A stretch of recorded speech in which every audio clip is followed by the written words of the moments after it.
students! Today, we are going to learn about the step-by-step on how to analyze and solve a problem using division. So, here's the problem. Bella wants to arrange 192 books on the shelves.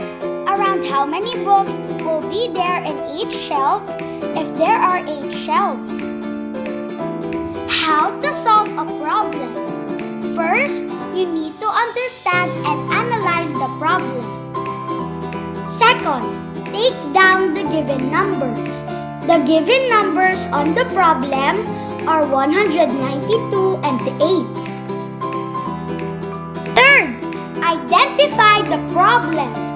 The problem is how many books will be there in each shelf if there are 8 shelves. Fourth, make a solution from the given numbers and use a division sentence. So we use division for the problem. 192 divided by 8.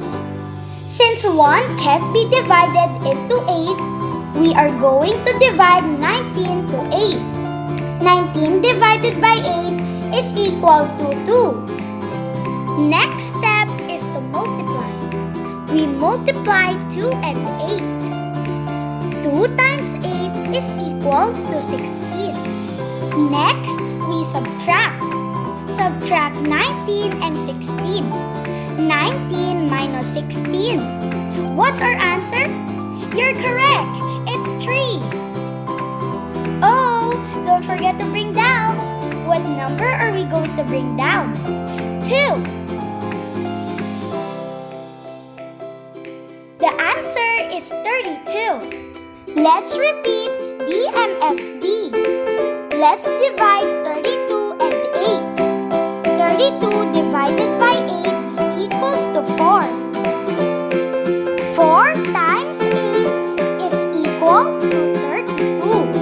32 minus 32 equals to 0. The final answer is 24. Wait!